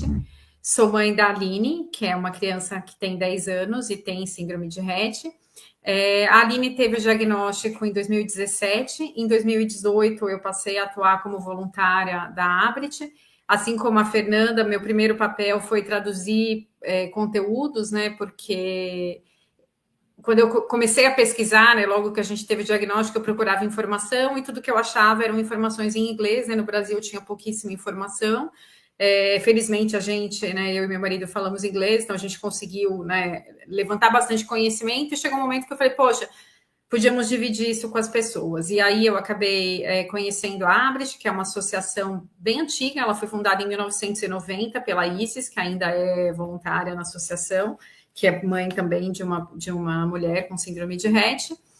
E a Abrit, ela tem um papel de acolher, né, as famílias, criar essas conexões que a gente fala disso e não parece ter um valor tão grande, mas eu conheci pessoas que têm filhos com doenças raras, que são tão raras que não tem nenhuma associação. Você fala, poxa, onde essas pessoas buscam informação? Né? Então, acho que esse trabalho de conexão das famílias é um trabalho super importante de acolhimento, de fornecer informação, tanto para as famílias quanto para os profissionais de saúde. E a gente também tem o trabalho do cadastro, que a Fernanda também comentou aqui, que é um trabalho super importante. Vou começar aqui, eu trouxe só 2 slides, porque o tempo é curto. Então, eu queria começar falando aqui sobre o que é a síndrome de Rett, né? A síndrome de Rett é uma doença genética, ela tem origem em mutações no gene MECP2. Ela é a segunda principal causa de atraso intelectual em meninas. Só que ela ainda é muito pouco conhecida. Então, a gente estima, né, por estatísticas internacionais, que existam entre 5 e 6 mil pessoas no Brasil com síndrome de Rett. No nosso cadastro na Abrit, a gente não tem nem 1.000, né? Acho que hoje a gente deve estar entre 700 e 800 casos diagnosticados, ou melhor, casos registrados, né, não diagnosticados. Muitos realmente não têm diagnóstico, e esse é um dos primeiros grandes desafios, né? Ela é uma síndrome que ela é muito mais comum em meninas, porque ela é uma mutação no cromossomo X, mas ela também pode ocorrer em meninos, né? É ainda mais raro, e os casos em meninos, eles têm características bastante distintas dos casos em meninas. O diagnóstico ele é feito por um exame genético, que é o sequenciamento do gene MECP2 e a pesquisa de deleções nesse gene. É um exame que não é fornecido pelo SUS. Nós, como associação, temos algumas parcerias, a gente faz alguns mutirões em parceria com a Fiocruz e conseguimos apoiar algumas famílias que não tiveram, né, condição de ter o diagnóstico. Em algumas cidades, eu moro em São Paulo, aqui existe um instituto, que é o Instituto Geo Clemente, que faz o exame, desde que seja encaminhado por uma UBS, tem todo um processo, mas sabemos que em muitas regiões do país as famílias não têm acesso a esse exame, infelizmente. E quais são os sintomas, né, da síndrome de Rett? O primeiro deles é o atraso do desenvolvimento. Vou pedir desculpa aqui ao doutor Daniel, eu omiti um dos sintomas que se a gente pegar nos livros, é o primeiro sintoma que está lá como critério, né, de síndrome de Rett, que é a regressão. Né? Normalmente as crianças que têm síndrome de Rett, elas nascem aparentemente normais, o início do desenvolvimento é normal, e lá por volta de 1 ano e meio, entre 1 ano e meio, começam a aparecer os primeiros sintomas. E um deles, que é o que aparece como sintoma clássico nos livros, é a regressão. Só que, por que eu não coloquei aqui, na verdade? Acho que com os avanços do diagnóstico, cada vez mais a gente vê casos de pessoas com síndrome de Rett que não tiveram regressão. A minha filha é um caso atípico, eu vou depois falar um pouco mais dela aqui, mas ela, por exemplo, quase não teve. Assim, depois, procurando muito, a gente descobre algumas regressões que ela teve. Mas ela não deixou de falar, ela não deixou de andar, mas ela tinha atraso e ela veio a desenvolver outros sintomas com o tempo. Então, inclusive, agora em outubro, eu participei do Congresso Internacional de Síndrome de Rett na Austrália. Eu estava conversando com os médicos, né, que são os mais especialistas nessa síndrome. Pois, por que vocês não publicam um texto falando sobre esse tema da regressão? Porque ela não é presente em todos os casos e muitas vezes ela leva à falta do diagnóstico, porque algumas crianças não apresentam ou demoram a apresentar. Mas, enfim, voltando aqui. O primeiro, então, assim, atraso do desenvolvimento sempre presente. Estereotipia manual, que é um sintoma muito característico da síndrome de Rett, foi, inclusive, o que levou a classificação da síndrome de Rett como síndrome de Rett, porque no passado esses casos eram considerados autismo, até que um médico, um neurologista chamado Dr. Andreas Rett, na Áustria, viu 2 casos na sala de espera de meninas batendo a mãozinha. E ele foi lá olhar os prontuários e começou a achar semelhanças. E começou a pesquisar prontuários e descobriu muitos casos, né? E assim foi, essa é uma longa história, meu tempo não vai permitir. Mas fato é que, para as pessoas que não conhecem a síndrome de Rett, se um dia virem, provavelmente vocês vão lembrar pela estereotipia manual, seja bater a mãozinha, que é o mais comum, seja girar a mãozinha, ou outros movimentos, pode ser um dedinho, mas fato é que a estereotipia é um sintoma muito presente. Elas só param de fazer, as crianças, né, meninas ou meninos, só param de fazer estereotipia quando dormem. Com a idade melhora, mas fato é que a estereotipia ela leva à perda de função dos membros superiores, né? Como a criança ela não consegue segurar um copo, pegar um talher, ela praticamente não faz força, né, com esses membros, então ela vai perdendo esses movimentos, né, e a intenção do movimento. Um outro sintoma bastante comum é a ausência de fala ou a ausência de fala funcional, né? Nos livros também geralmente se fala mais da ausência de fala, mas cada vez mais a gente vê pessoas com Rett que falam, mas não têm uma comunicação funcional. E as dificuldades de marcha, né? Muitas crianças não andam, algumas andam com alteração na marcha, mas esses são os critérios mais comuns. E aí, além desses sintomas, existe um vasto rol aqui de sintomas que podem ou não estar presentes e também podem aparecer com o tempo, né? Então, epilepsia é um sintoma muito presente. Escoliose costuma aparecer, escoliose severa a partir, né, do período do estirão, mas é um sintoma muito comum. Problemas respiratórios, problemas gastrointestinais, disfagia, ansiedade, alteração de sono. Então, eu não quero nem passar por todos os sintomas. Acho que, assim como a Fernanda falou, né, a gente tem que ter muito cuidado quando a gente fala com as famílias. Eu lembro logo que eu tive o diagnóstico, eu recebi um material que falava síndrome de Rett de A a Z, tinha todos os possíveis sintomas que a minha filha podia ter.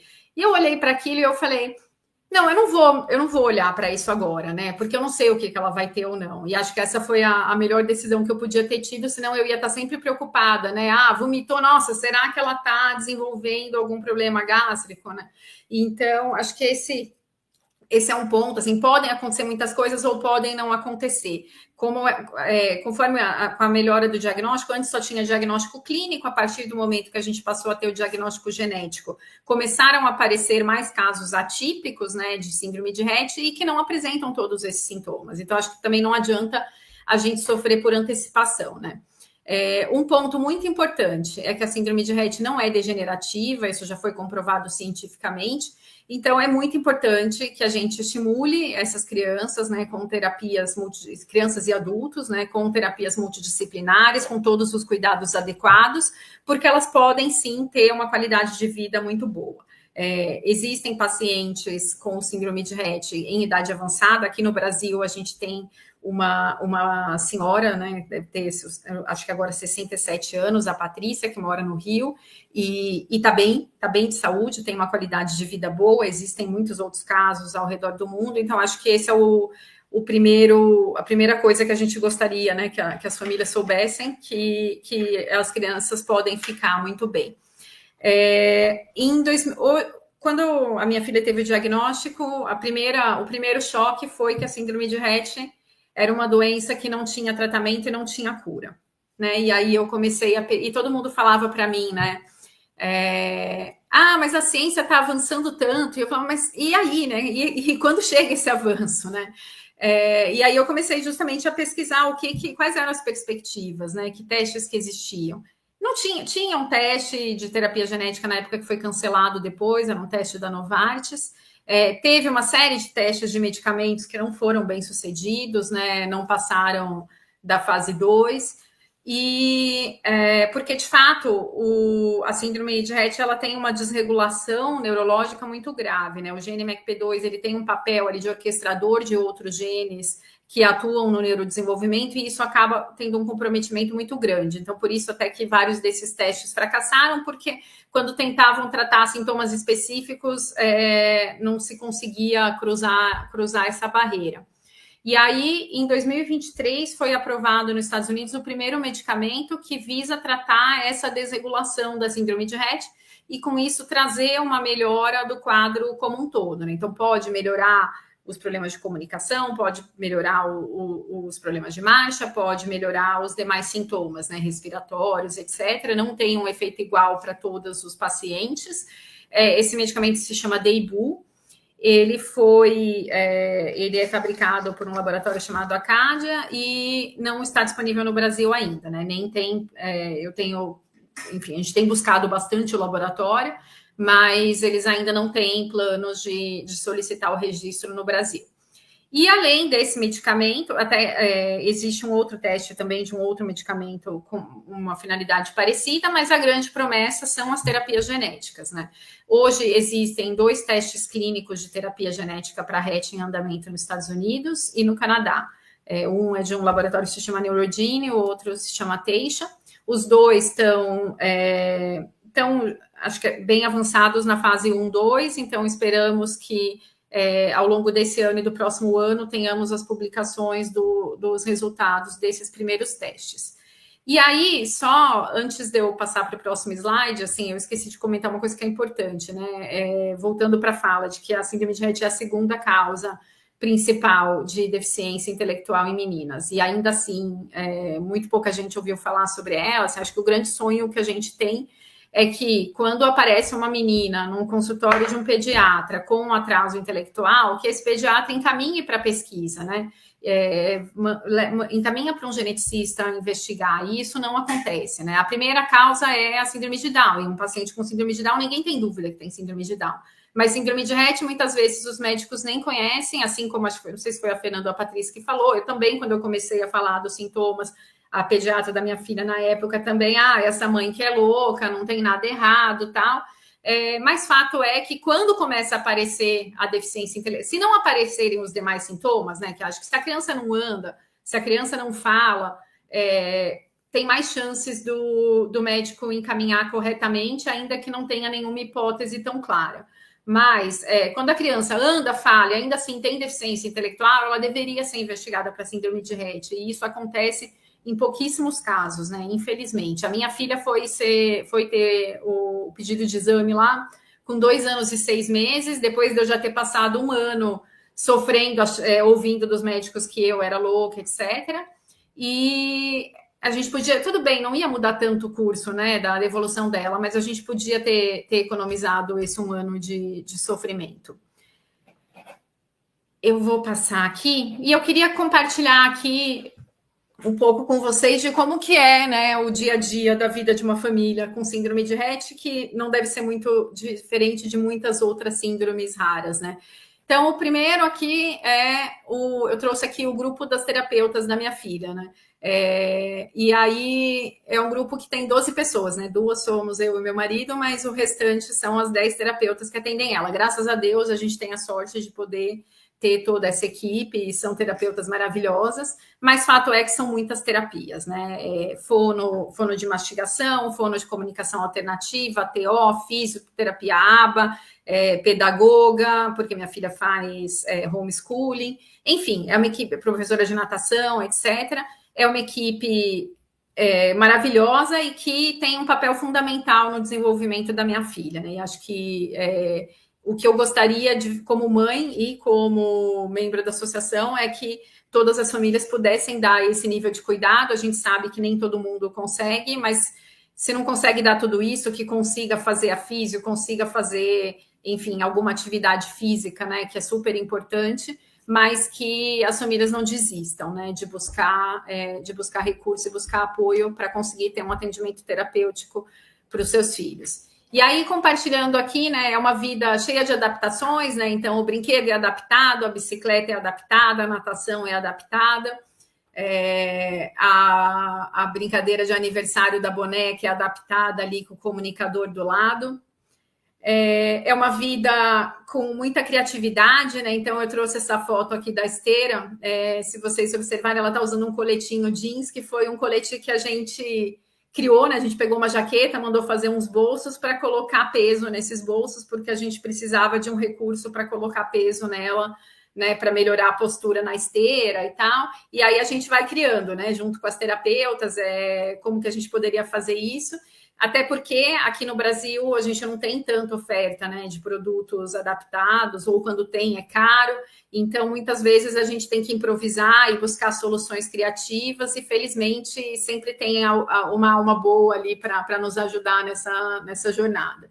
Eu trouxe aqui uma foto da saga do tênis, né? Acho que tem coisas que parecem muito simples, mas para a gente tem um caráter totalmente diferente, né? Minha filha, quando precisava comprar um tênis, e aí fiquei eu mostrei o histórico aqui, setembro, outubro, 2 meses discutindo, comprei acho que uns 10 tênis pela internet e tive que devolver porque nenhum servia, a físio ia, olhava, e olha esse e aquele. Enfim, quando o pé dela cresce, eu já começo a sofrer por antecipação aqui. Mas também é uma vida de muitas conquistas, né? Então, essa foto aqui do copinho, quando ela conseguiu segurar o copo, né, por alguns segundos para tomar sozinha, e para a gente é uma super conquista. E, por fim, é uma vida de muitas alegrias, né? Eu tenho uma filha neurotípica também, mais velha, e eu lembro de uma foto muito parecida dela na natação, né, lá com a medalha e tal, e estava naquela fase que as crianças não gostam de sorrir, né, e aí ela com aquele sorriso forçado, e a Aline está aqui nessa foto com um sorriso lindo, e esse sorriso é espontâneo, né, ela realmente está feliz. Então, acho que tem os momentos de dificuldade, né, tem os momentos que ela fica nervosa, que ela fica brava, que ela grita, que ela se bate, tenta bater a cabeça, mas os demais momentos ela está sempre feliz, né? Acho que essa é a grande mensagem, né? Se ela está feliz, a gente está feliz também, por mais que o dia a dia seja difícil. E, bom, queria agradecer aqui o convite, foi um prazer enorme participar, e parabéns ao Hospital Pequeno Príncipe pelo trabalho lindo que vocês fazem. Muito obrigada. Obrigado pela fala, Paula. É realmente bem interessante isso tudo que você comentou. E é bom esse ponto, igual você falou também. Pensa que nem todos os pacientes vão ter exatamente todos os sintomas. Então, a gente sabe que quando a gente vai falar de clínica, eles podem ter algumas características principais, mas não é tudo obrigatório. As características principais geralmente é o que vai acender o alerta. Então, a estereotipia manual é um grande marco realmente do RET. A microcefalia, então, a gente vê que a criança geralmente não consegue crescendo a cabecinha no mesmo ritmo, então a curva começa a cair um pouco. Isso também já serve como alerta, tanto que existem protocolos, principalmente norte-americanos, que a criança começou a evoluir com microcefalia, já é indicação de fazer o MEC-P2. Então já deveriam fazer, a gente deveria fazer esse teste genético de uma forma mais ampla, igual você mesmo comentou. A gente provavelmente tem menos paciente diagnosticado, e quanto mais diagnóstico, a gente vai sabendo um pouquinho mais também do que dessa clínica e vai tirando um pouco aquelas características muito tradicionais, vamos dizer assim, daquele quadro neurodegenerativo com epilepsia de difícil controle. Então, assim, antes de dar continuidade para a última parte da aula, só para lembrar que o link do certificado vai ficar disponível no chat. E agora a gente vai chamar todo mundo para para fazer alguns comentários, para responder algumas perguntas. E gostaria de apresentar também a doutora Josiane de Souza, ela é médica geneticista, que é a chefe do Serviço de Genética Clínica lá no Hospital Pequeno Príncipe, e ela é professora da PUC do Paraná, da Medicina, que vai estar aqui com a gente também. e a doutora Mara Lúcia, que é a coordenadora do ambulatório do Serviço de Doenças Raras do Hospital Pequeno Príncipe. Então, a primeira pergunta da Loiane, que vai ser para a doutora Silmária, que é se a gente faz transplante para síndrome de Tay-Sachs. Então, a gente não faz, a gente não teve nenhum paciente ainda no Pequeno Príncipe. Eu não comentei na aula, né, porque eram vários assuntos, assim, para eu comentar, mas a gente tem uma regulamentação a respeito dos transplantes de medula no nosso país. Então, existe uma lista de doenças nas quais a gente pode realizar o transplante e nos quais a gente pode realizar a busca de um doador de transplante. Atualmente, a gente, como Sociedade de Transplante de Medula Óssea Pediátrico, da qual eu faço parte, a gente vem lutando para incluir novas doenças, novos diagnósticos, que a gente sabe que ainda não são contemplados, mas a doença de Tay-Sachs não é contemplada, né? A gente tem poucos estudos falando do transplante ainda nessa doença. Eu acho que precisaríamos ter mais substratos para poder conseguir incluir essa doença no rol de doenças que são transplantáveis. Mas é uma ótima pergunta, né? Porque hoje, né, doutora Mara participa com a gente dessa luta, né? A gente está brigando intensamente para incluir, né, doença de Gaucher, outras leucodistrofias, porque atualmente na portaria a gente só pode transplantar adrenoleucodistrofia. Então, algumas doenças, para que a gente consiga fazer, a gente tem que, às vezes, brigar judicialmente, assim, para conseguir essa liberação. E isso mesmo junto à regulamentação, né, desse transplante. Não é necessariamente contra alguém, é contra de que forma é entendido ainda o transplante como uma forma de tratamento para doenças que são graves e que realmente não tem muitas vezes outras alternativas terapêuticas.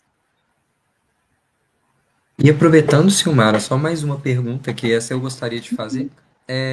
Quando alguém tem alguma dessas condições, igual você comentou, que seria passível para transplante, como que esses médicos, pensando que a gente está trabalhando com gente do Brasil inteiro, que colocou ali no chat, como que eles chegam nesses serviços? Geralmente é contato médico-médico, né? Então, o transplante de medula óssea, ele não tem uma regulamentação nacional como os de órgãos sólidos. Atualmente, se você precisa de um transplante de órgão sólido, você entra numa fila única. No transplante de medula óssea, as filas são individuais de cada serviço. Então, o nosso serviço de transplante tem um e-mail que eu tinha colocado ali, a gente pode colocar de novo ali no chat, né? Mas que é tmohpp@gmail.com, e através desse e-mail os médicos encaminham para a gente um relatório explicando o caso. A gente faz uma primeira avaliação, uma discussão entre a nossa equipe, e tendo realmente a indicação, a gente faz o aceite do paciente, e isso é feito daí via TFD. Então, se for um paciente de outro estado, né, ele vem com essa regulamentação, com a ajuda de tratamento fora de domicílio, para que a gente possa fazer o atendimento, daí iniciar a busca do doador. Às vezes a gente pede uma avaliação em conjunto com a neurologia, no ambulatório, né? Então a gente vai começando daí a fazer uma avaliação global aí dessas crianças que vêm encaminhadas. Então podem fazer contato diretamente conosco, né? Caso tenha algum paciente, um caso, alguma criança que precise da nossa avaliação. Muito obrigado. Dando continuidade, tem uma outra pergunta também feita para a Loiane, que eu vou fazer para a Caroline, que se sobre a doença de Tay-Sachs, se a gente tem pacientes, tratamentos e estudos. Sim, a gente tem estudos com a doença Tay-Sachs, a gente tem estudos observacionais e também estudos intervencionais, que hoje eles estão em acompanhamento. Inclusive, o nosso investigador principal é o Dr. Daniel, que nos fala aqui. E, bom, seria isso. Teria algum detalhe mais, doutor? O que você acha? Não, acredito que não. Então, a gente realmente está finalizando um estudo de fase 2, que é uma terapia de redução de substrato. Então, a doença ela acaba acumulando algumas substâncias, e a ideia do remédio é não deixar essas substâncias continuarem acumulando, então ela dá uma estacionada na doença. E agora a previsão é que vai começar o estudo de fase 3, e a gente está esperando essa próxima etapa. E aproveitando, Caroline, uma outra pergunta também feita para você, pela Elizabeth Andrade, que como é realizado o processo seletivo dos voluntários saudáveis nas pesquisas para novos tratamentos? Todas as fases, elas selecionam de uma maneira muito parecida. A gente tem os protocolos de estudos clínicos, que é a nossa grande bíblia, que fala tudo sobre o estudo. E então vai conter critérios de inclusão, critérios de exclusão, e aí eles precisam ser avaliados se os pacientes atendem ou não a esses critérios. O nosso centro de pesquisa ele não trabalha hoje com estudos de fase 1, apenas a partir de fase 2, que a gente tem estudos atualmente, 2, 3 e 4. Mas são todos dessa maneira. Então, o paciente ele é avaliado, assina um termo de consentimento livre e esclarecido, passa por esse processo de consentimento e então é avaliado os critérios de inclusão e exclusão. Muito obrigado. Próxima pergunta, que vai ser para a Paula, pedindo para falar um pouquinho mais na síndrome de Rett da questão dos problemas gastrointestinais. Se teria alguma indicação de alguma dieta, alguma dieta restritiva. Olha, o que é muito comum é a constipação e a distensão abdominal, né? Isso é bastante presente. E aí, acho que, bom, varia um pouco, né, da conduta do profissional que atende. Posso falar pela minha filha, a gente acabou retirando o glúten e retirando açúcar. Ela não é celíaca, não tem diagnóstico de doença celíaca, mas são alimentos que acabam, né, causando mais constipação e mais flatulência. Então, a gente acabou tirando e teve uma melhora, não resolveu. Ela também usa componentes de fibra, etc. No caso dela, ela tem uma dieta muito boa, então isso ajuda também. A ingestão de água é sempre complexa, né? Imagino que seja também para outros quadros, mas converso bastante com as mães, é um desafio, né? Quando não quer tomar água, a gente tenta lá com a seringa e tal. Mas, enfim, fato é que esse quadro ele é bastante presente e ele causa bastante irritação, né? Então, é uma preocupação frequente das mães. E aí, algumas mães usam recursos específicos ou não. De dieta, acho que, tirando esse fator, né, da constipação, que aí tentar uma dieta mais laxativa ajuda, mas muitas vezes não resolve, né? E acaba precisando de outros recursos também. O que também é muito comum é que muitas crianças acabam tendo que usar sonda, né? Ou porque têm dificuldade de se alimentar e acabam não ganhando peso suficiente, enfim, e tendo outros comprometimentos. Então, o uso da sonda do GTT acaba sendo relativamente frequente também, seja por conta da disfagia ou por conta da dificuldade de alimentação mesmo. E aí a dieta acaba sendo totalmente distinta. Então, eu vou aproveitar então essa pergunta que fizeram para a dieta, eu também vou aproveitar para fazer para você também, Patrícia, sobre os desafios da dieta no Prader. Porque como é uma síndrome de hiperfagia, a gente sabe que isso não é tão simples. Oxe, como não é tão simples, né? Como eu falei, a nossa filha tem 22 anos, então na época que a gente começou a tratar, e assim, a princípio o primeiro médico que nos orientou foi um neurologista, e depois nós chegamos no endócrino que hoje é realmente um dos médicos que acompanha o Prader-Willi a vida inteira, junto com o neuro. O desafio é muito grande, o indivíduo ele aproveita 100% do alimento, então você tem que cuidar bastante da quantidade. E o que é interessante, não importa se você tem no teu prato um monte de salada, um monte de carne, um monte de macarrão. O indivíduo com Prader-Willi, ele precisa enxergar muita comida. Então você consegue fazer alguns combinados com o seu filho, por exemplo, né? Vamos comer uma quantidade, mas eu pego, por exemplo, um pedaço grande e divido em 2. Então, para minha filha, ela está comendo 2 pedaços de alguma coisa. A quantidade bastante de verduras, legumes, evitar o açúcar, o refrigerante, a massa com uma pequena quantidade. Então, é uma alimentação extremamente balanceada. E tem que ter a combinação com o exercício físico. O exercício físico também é um grande ponto, porque por eles gostam de ficar sentados, quietinhos, né?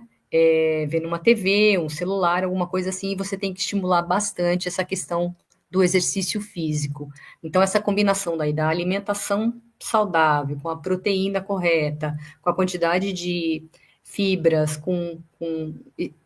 a composição, ela traz um bem para o indivíduo com Prader-Willi, mas é uma eterna preocupação. Então, principalmente se ele vai, né, eu tive a época das festinhas na escola, era você participar ou não participar. Aí, se você tira do convívio social, como é que fica essa parte? Então, assim, foi muita luta para que a gente pudesse realmente fazer uma regulagem aí para que ela pudesse participar desses eventos sociais. Muito obrigado. E, Fernanda, eu queria pedir para você comentar um pouquinho, aproveitando essa deixa até que a Patrícia falou, sobre a questão das terapias. Porque a Maria começou algumas terapias muito precoce. A gente sabe que, infelizmente, aqui no Brasil, a gente tem poucos terapeutas que realmente têm um treinamento específico para essas condições. Então, como que foi essa experiência e o que você vê como isso tudo? Eu volto a dizer que no nosso caso específico da nossa família, a gente tem privilégio, né, de poder oferecer, por ter cobertura de plano de saúde. A gente sabe que não é a realidade da maioria das famílias, infelizmente, no nosso país, e a gente quer trabalhar muito para mudar isso, porque as terapias são o que constituem basicamente aquilo que vai estimular, né, o desenvolvimento dessas crianças, né, que tem síndrome de Angelman. Então, como eu comentei, a minha filha já a partir dos 11 meses, né, antes mesmo a gente tá passando, né, com o neuro, nós já iniciamos as terapias. Então, hoje, ela faz um conjunto de terapias de terapia ocupacional, integração sensorial também, né, dentro da terapia ocupacional. Ela faz o método Denver de estimulação precoce para a questão de comportamento, que nos ajudou bastante, né, com alguns comportamentos disruptivos, interferentes dela. Ela faz a fisioterapia, obviamente, fonoterapia, comunicação aumentativa alternativa. Já fez ecoterapia, o que ajudou muito ela a adquirir marcha independente. Hoje a gente está com a hidroterapia, também porque na síndrome de Angelman, eles têm um fascínio por água muito grande, então estar na piscina, estar em contato com a água ajuda muito a eles terem a boa vontade de participar, né, desse momento com o terapeuta. Então, tudo isso é um conjunto importantíssimo. E o mais importante, eu acredito que, né, o doutor Daniel comentou da questão de formação, a gente precisa levar informação para os terapeutas, né? Por isso também que a gente traduz esses materiais, a gente coloca eles em contato com informações específicas da condição, e também a gente pensa que é muito importante a questão multiprofissional, interdisciplinar, né, doutor Daniel? Os terapeutas precisam conversar entre si, precisam conversar também com os médicos. Isso faz muita diferença. O nosso grande sonho no futuro, a gente poder ter um centro de referência, né, que a gente possa ter equipes multiprofissionais interdisciplinares aí, tratando desses indivíduos, estando em contato com as famílias, tendo visto, né, várias pessoas com essas condições. Isso já acontece no exterior, né, e a gente tem que sonhar grande para o Brasil também. É algo que a gente precisa construir, né, doutor Daniel? Eu concordo com você, Fernanda. Então, por isso até que eu pedi para você falar, porque eu acho importante a gente entender que, além do tratamento medicamentoso, que em alguns casos a gente tem muitas outras terapias e muitos outros tratamentos não farmacológicos que a gente pode fazer e que eles tendem a ter uma resposta muito boa quando feitos de forma adequada com profissionais treinados.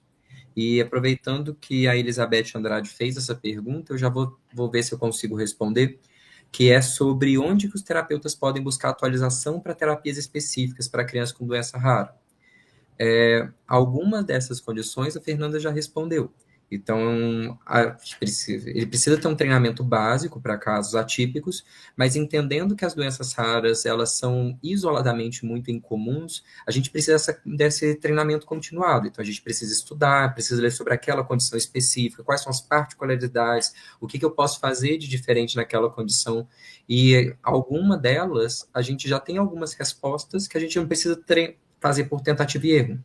A literatura, a ciência já traz mais ou menos o que responde e que outros casos no mundo deram certo e o que não deram certo. Então, a gente já sabe mais ou menos para que caminho seguir.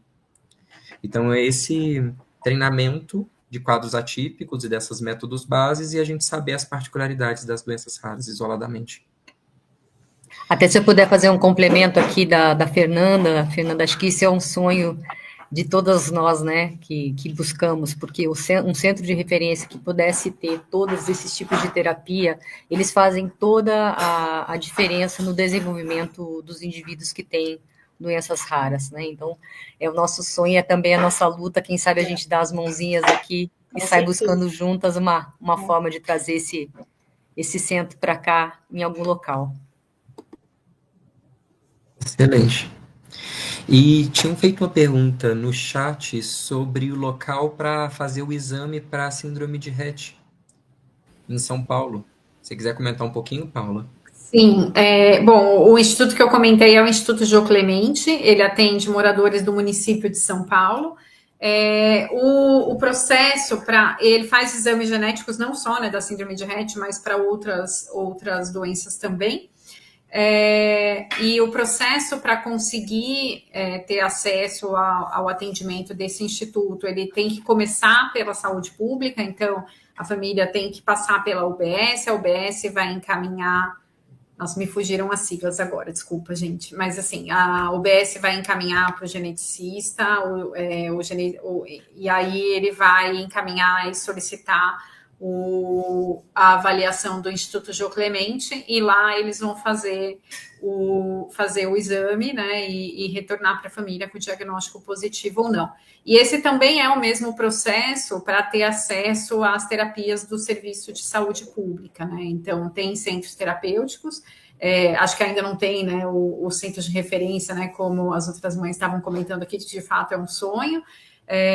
Mas existem sim, né, algumas terapias são disponibilizadas. A gente, na nossa equipe aqui de terapeutas, inclusive a gente tem terapeutas que já atenderam no serviço público, então, enfim, vale a pena para quem for morador de São Paulo buscar esse serviço, e o processo, enfim, já vai servir como encaminhamento tanto para as terapias quanto para a própria investigação genética no Instituto Jô Clemente. E vou aproveitar também e vou pedir para a doutora Josiane comentar um pouquinho sobre essa questão do que fazer quando tem essa suspeita. Então, da doença genética. Então, como que funciona essa rede?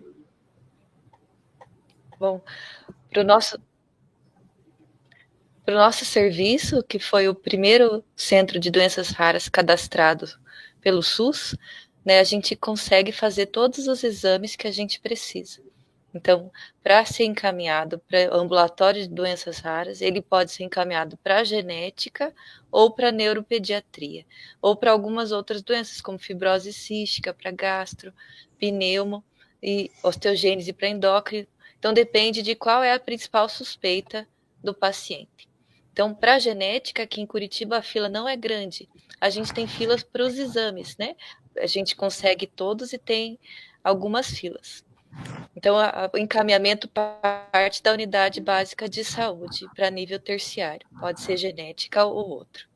E eu gostaria de dar minha opinião aqui sobre as aulas, principalmente da Paula, Patrícia e Fernanda, que mostraram toda a saga de diagnóstico e de tratamento dos seus filhos, e deixar minha admiração, porque vocês não lutam só pelos seus filhos, né?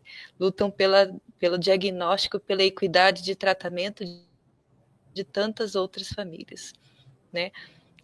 Eu agradeço muito, que eu uso muito o exame do Instituto Fernandes Figueira, que faz o exame mais rápido para a gente do que ele entrar na fila do SUS, então a gente já pede diretamente, a gente pede adrenoleucodistrofia com a associação, né? Então as associações auxiliam muito também a gente, mesmo sendo centro de referência, a gente consegue muitas coisas com o auxílio de vocês, X-Frágil, né? Várias outras associações. Obrigada.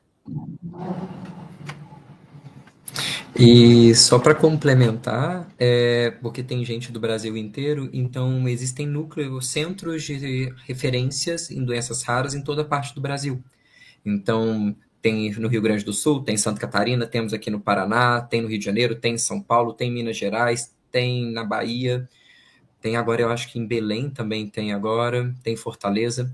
Então, caso algum médico tenha suspeita, ele pode fazer um encaminhamento para o centro de doenças raras e ele vai ser referenciado pelo SUS para o centro de doenças raras mais próximo, ou muitas vezes quem acaba ajudando muito a gente é a equipe da genética clínica. Então, pelo site da sociedade também vão ter a lista dos geneticistas clínicos no Brasil, que também podem ajudar nessas investigações. E a última pergunta aqui, para a gente finalizar, já pelo avançar da hora, que é da Regina Ferrelli, que tem algum estudo no Pequeno Príncipe para doença mitocondrial. Você quer comentar, Caroline? Não, hoje a gente não tem nenhum estudo para doença mitocondrial no Pequeno Príncipe.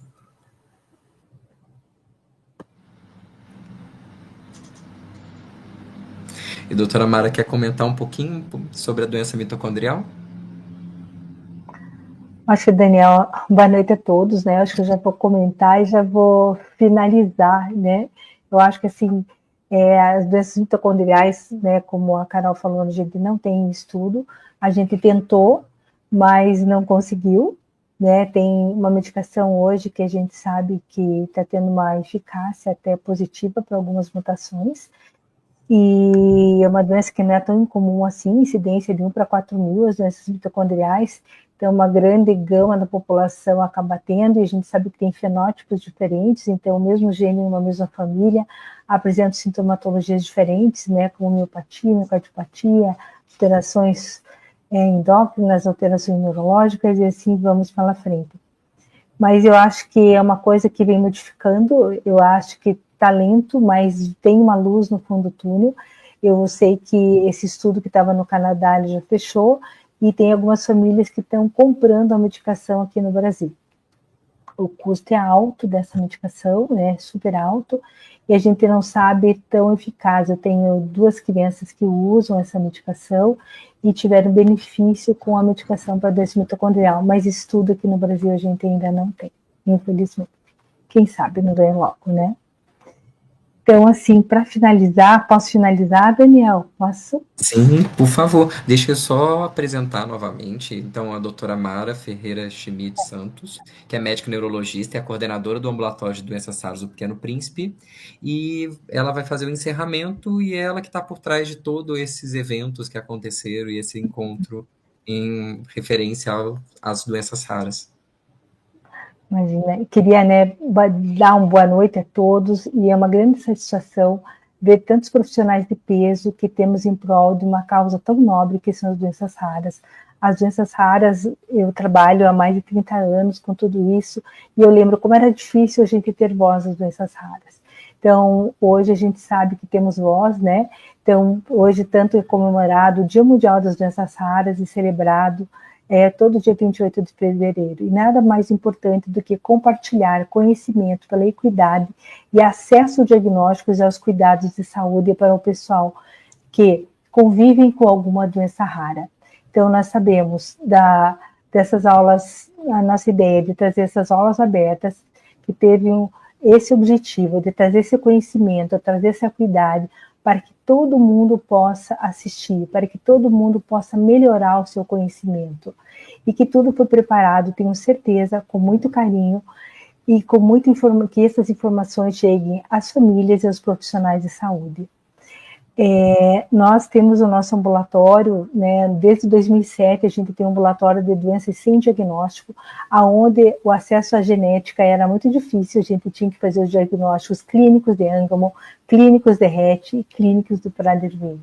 hoje, né, mudou muito. Então, desde 2016, a gente foi o primeiro centro de doenças raras a ser credenciado pelo Ministério da Saúde, e de lá para cá nós temos uma média de atendimento de mais de 100 crianças por semana só nas doenças raras. Então, isso nos deixa muito felizes e orgulhosos de poder melhorar isso, melhorar as condições e o acesso aos pacientes ao tratamento, se não ao tratamento, que algumas doenças raras, vocês sabem que só 8% delas têm tratamento, mas pelo menos que tenham o seu diagnóstico, fazer um aconselhamento genético mais preciso. Então, eu gostaria de agradecer muito a vocês. Nós fizemos várias aulas, né? Foram 5 aulas de doenças raras no decorrer do mês de fevereiro. O objetivo foi cumprir esse mês de fevereiro lilás mesmo, para que o grupo da imunologia, o grupo da genética, o grupo da reumatologia, o grupo das doenças neurocutâneas, e hoje a gente finaliza as aulas online com o grupo da neurologia, com a doutora Silmara, e com você, com a Carol, e com vocês mães, né, que a gente teve o maior prazer de chamar vocês, porque vocês representam mães com conhecimento, como disse a Josiane, que lutam não só pelos seus filhos, mas por em prol de todas as famílias que convivem com as síndromes semelhantes dos seus filhos. Parabenizar vocês, esperamos contar com vocês em próximos eventos. Eu sei que foi curtinho o espaço, mas a gente queria trazer, mesmo que fosse uma pílula de conhecimento, para que no próximo evento vocês possam ter um tempo para cada uma, só uma de vocês, e que a gente com isso possa enriquecer maior a informação no nosso Brasil, que muitas vezes é tão escassa, né, que muitas vezes é difícil de ter acesso a essa informação. E estamos aqui à disposição de todos para vocês, e convidar que amanhã teremos o nosso último evento do mês de fevereiro, que será uma aula, um evento presencial no próprio Hospital Pequeno Príncipe, com autoridades, né, políticas, pessoas das secretarias de saúde, também familiares, para que a gente possa falar das políticas públicas. E o tema vai ser a transição da infância ao adulto raro, que, para quem tem os filhos crescendo, sabe a dificuldade que é você sair de todo um conforto, entre aspas, por atendimento de profissionais que já estão acostumados, habilitados para essas crianças, e para você mudar para profissionais que muitas vezes têm mais dificuldade e menor conhecimento nessas áreas. Então, estamos à disposição de todos, e volto a falar parabéns a todos e muito obrigado por estar aqui com a gente, e agradecer a todos os que participaram, né? Nós tivemos acho que mais de 1000 pessoas que participaram das aulas nesse longo mês de fevereiro, longo ou curto, né? E assim, para tantas aulas que tivemos. E esperamos contar no próximo evento aí no próximo ano. Muito obrigado e boa noite a todos. Muito obrigado, Daniel, como sempre, né? O Daniel é um grande parceiro nosso aí, eu falo que ele e a Josiane, um é a mão direita, o outro é a mão esquerda dos nossos ambulatórios, e temos pessoas mais jovens entrando aí para nos ajudar, para que a gente possa deixar todo esse legado fluir melhor ainda do que já é. Muito obrigada a todos. Obrigada, Paula, Priscila, Fernanda, Carol e Silmara, Josi e Dani. Obrigada e boa noite. Obrigada. Obrigada. Boa noite. Beijo. Boa noite. Obrigada, uma boa noite.